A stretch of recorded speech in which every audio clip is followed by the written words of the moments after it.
¿Por qué es tan importante decir que creemos que Jesús fue crucificado en tiempos de Poncio Pilato? Continuamos con esta serie de reflexiones del credo. Poncio Pilato, bueno, o sea, de todos los personajes que podemos haber incluido en el credo, o sea, obviamente en el credo ya tenemos a Jesús, a Dios Padre, a Dios Espíritu Santo, tenemos a María y tenemos a Poncio Pilato. ¿Por qué no mejor incluir a los apóstoles o alguien más, verdad? Y aquí es donde nos damos cuenta que cuando decimos que creemos que Jesús fue crucificado en tiempos de Poncio Pilato, estamos diciendo algo muy especial de la fe cristiana.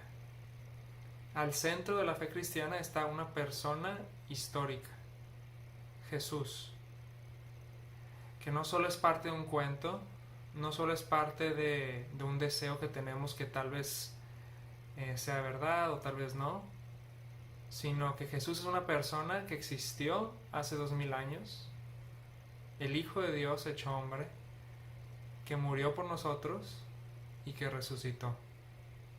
Este es un hecho histórico.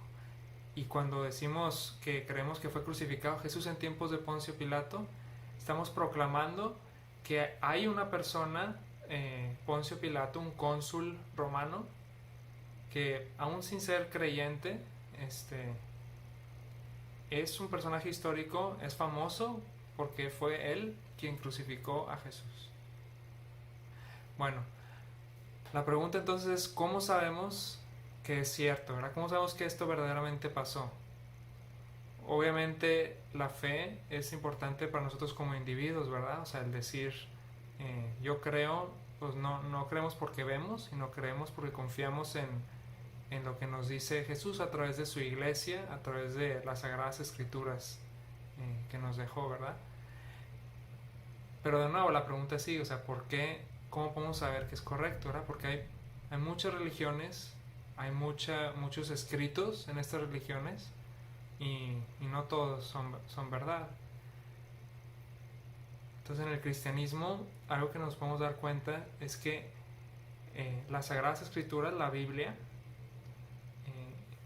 sí son la mayor fuente para saber que Jesús fue crucificado y que Jesús resucitó, pero que eso tiene un valor histórico tremendo y aún mayor a cualquier otro documento de la antigüedad, o sea, de ese tiempo. Aquí les voy a tratar de enseñar, a ver si funciona esto, una imagen. Bueno, podemos ver en esta tabla algunas de las obras literarias más famosas de esos tiempos. Muchas ya las conocemos. Por ejemplo, tenemos aquí algunos filósofos griegos como Platón, Aristóteles, y podemos ver en la segunda columna en qué año más o menos fueron escritas las obras de estos autores, ¿verdad?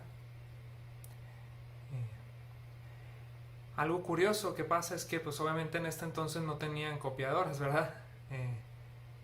La manera de transmisión de estas obras era ya sea oralmente o sí podía ser escrito, pero pues tenía que haber un copiador, una persona que copiaba todo, ¿verdad? Entonces así pues se crearon diferentes manuscritos de una obra en particular.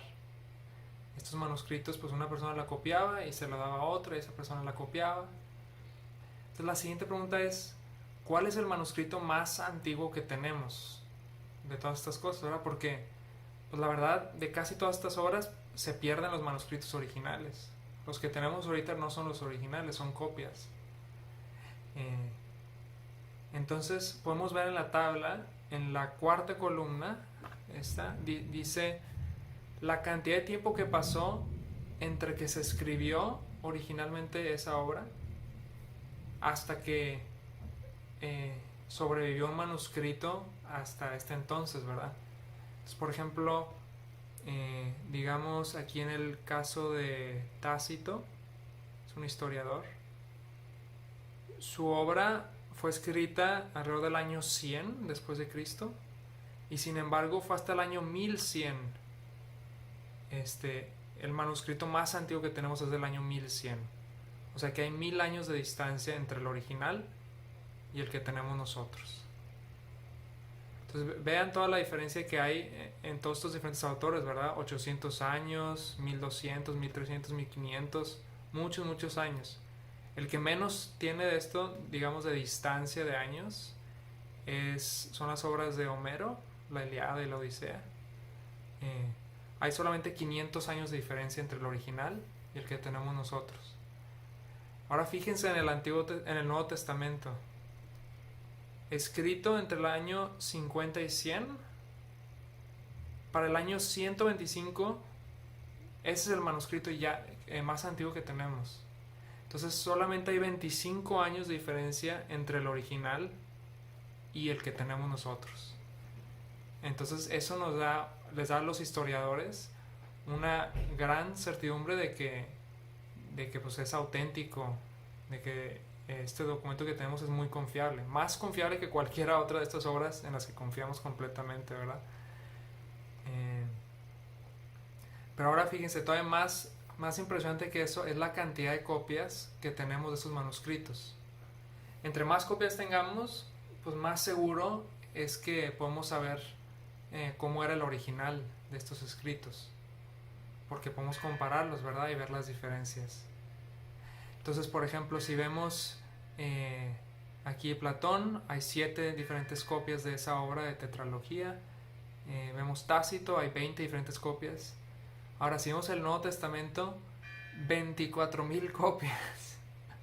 Tenemos 24,000 diferentes manuscritos que podemos comparar y así poder saber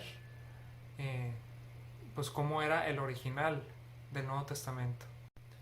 Bueno, queda claro que la Biblia es un documento histórico en el que podemos confiar. De hecho, parece ser que es en el que más podemos confiar de todos estos documentos antiguos que estábamos considerando. Sin embargo, ¿cómo sabemos que lo que dice la persona en particular es cierto? Porque los diferentes escritores de estos documentos del Nuevo Testamento, de estos libros del Nuevo Testamento, pues algunos de ellos dicen que vieron a Jesús resucitado, que se les apareció. ¿Cómo sabemos que es cierto lo que dicen, verdad? Y aquí la respuesta es, lo sabemos porque entregaron sus vidas proclamándolo. Ahora, el que alguien muera por algo que cree, pues no significa que esa creencia sea verdadera, ¿verdad?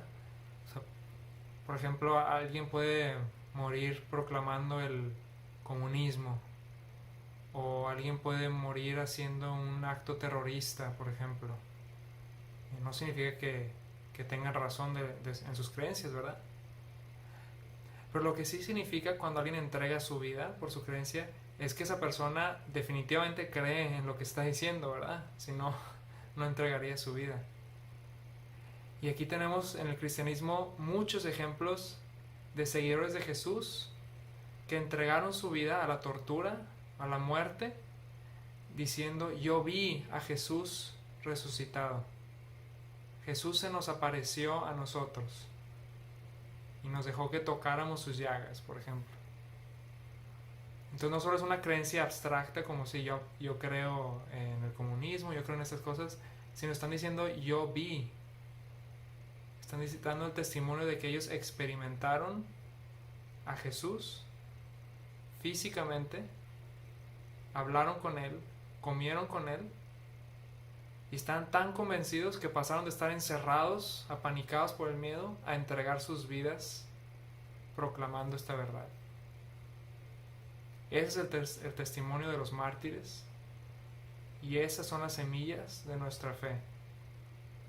Por eso podemos proclamar con confianza y con alegría que Jesucristo ha resucitado.